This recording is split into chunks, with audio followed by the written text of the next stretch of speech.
Welcome to the 60th installment of Ear to the Ground, the Land Stewardship Project's audio podcast.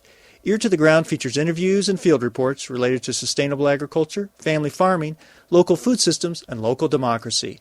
I'm Brian DeVore, editor of the Land Stewardship Letter. An important link in our food chain is in trouble. Scientists estimate that every third bite of food is directly or indirectly due to the services provided by bees and other pollinators. That's why there's so much concern over the recent reports that honeybees are experiencing colony collapse disorder, a condition that is decimating hives across the U.S. Theories abound as to the causes of CCD, and scientists are feverishly trying to solve the problem. Meanwhile, farmers are expressing alarm that if they lose the pollination services provided by domesticated honeybees, food production will suffer a critical setback. The possible demise of honeybees has renewed interest in the pollination services provided by all those wild, undomesticated critters out there. Bumblebees, butterflies, moths, wasps, hummingbirds, and even some types of flies help spread pollen from plant to plant. Wild pollinators already provide an estimated $3 billion worth of services to U.S. agriculture annually, and that number is growing by the year, say researchers at the Xerces Society. There's great potential for native pollinators to provide more services in places like the upper Midwest. There are nearly 500 species of native bees in Minnesota, Wisconsin, and Michigan combined. Unfortunately, many of the same problems that plague honeybees, disease, pesticides, and destruction of natural habitat, for example, are threatening domestic pollinators. Habitat destruction is a particular threat to pollinators in the Midwest, where over the past several decades, woodlands, prairies, pastures, and brushy fence lines have been replaced by monocultures of corn and soybeans.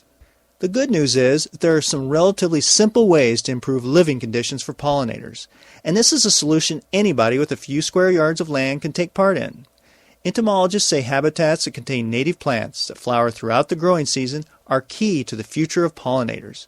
Establishing such pollinator-friendly habitat in odd corners of farms, gardens, lawns, even along roadsides, could do much to improve conditions for both wild pollinators and honeybees. The immense good that can come from even the smallest patches of habitat became clear to me on a recent fall day. That's when John Luman, an entomologist for the Minnesota Department of Agriculture, showed off a few square yards of land near an MDA greenhouse, where lack of mowing and spraying had allowed a microhabitat to emerge. Some of the plants present included 4 kinds of legumes, including red clover and sweet clover, birdsfoot trefoil, primrose, and goldenrod, to name a few. Although it was early October and the temperature was barely 60 degrees, a variety of wild pollinators were at work in this small patch. Luman provided a brief tour of this pollinator playground and talked about the importance of providing such habitat for all types of buzzing bugs from spring through autumn. I was wondering, John, if you could we're standing here on 7th Street, one of the busiest streets in St. Paul, and just below your greenhouse, your biocontrol greenhouse here. And just looking a few yards downhill here, we've got an area that's obviously been manicured and mowed and all that. And I think as your coworker Neil described it, that's kind of like concrete to pollinators because it's got grass, but there really just isn't much habitat there. But just a little bit closer to the greenhouse here, we've got an area that's kind of been allowed to grow up, and it's really amazing the activity even here in early October that we have with pollinators. I was wondering if you could describe what we've had growing up here, and then maybe what kind of habitat it's providing for pollinators. What do we see here, like this time of year as well as when we at the height of the pollination season?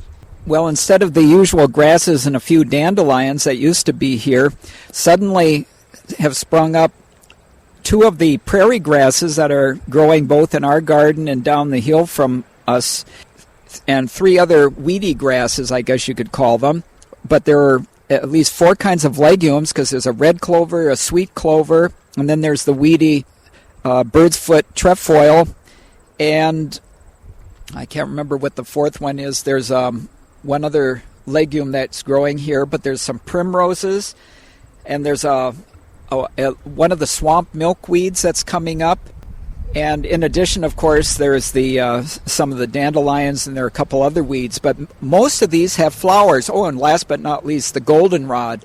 Almost all of these things of the flowers provide pollen and nectar for any kinds of bees as well as flies and wasps and other things. But especially the bees are able to take advantage of the clovers, the goldenrod, the primrose when it was in bloom, the other legumes, and there's a weed like daisy plant that's growing here, and that's an excellent pollen and nectar plant. And this time of year, what are we seeing? What's most active right now as far as pollinators?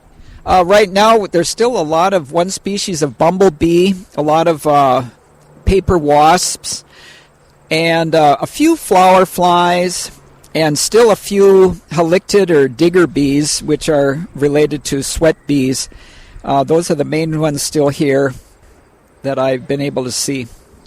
When things really get going here, I think you said August is really August till the end of September is that key time for a lot of pollinators when they're really trying to make a lot of a good time before the winter shuts in.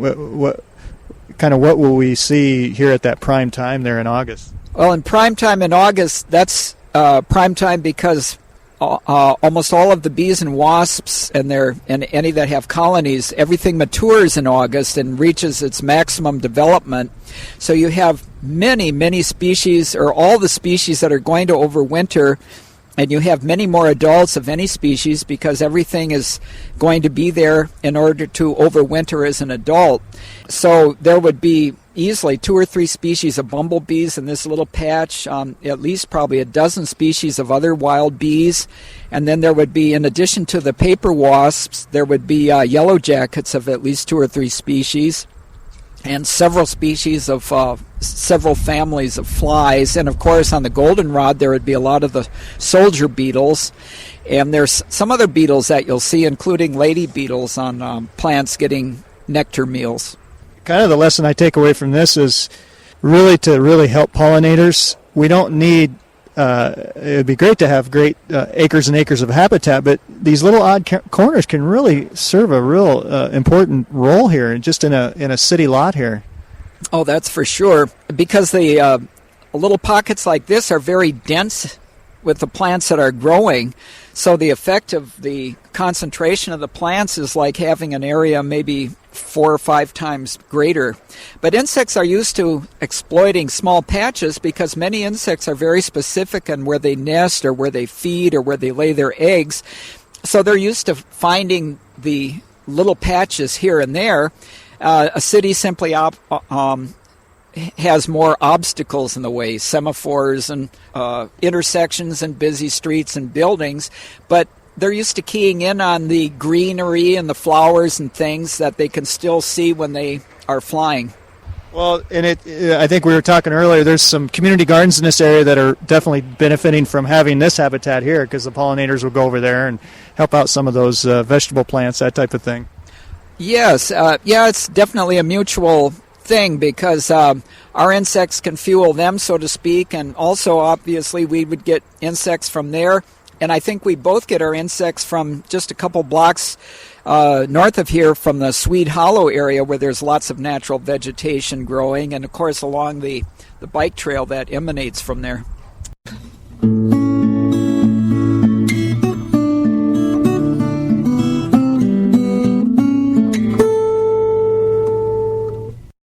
For practical information on how to help pollinators in the home and on farms, as well as in gardens and other areas, see the Xerces Society website at www.xerces.org.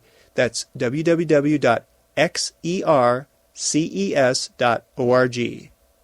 Send your comments and suggestions about this podcast to me, Brian DeVore, at bdevore@landstewardshipproject.org.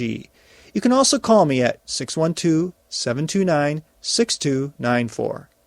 A special thank you goes out to Laura Borgendale, a Western Minnesota musician who provided Ear to the Ground's theme music. And a very special thank you to all of Land Stewardship Project's members who make initiatives such as this podcast possible.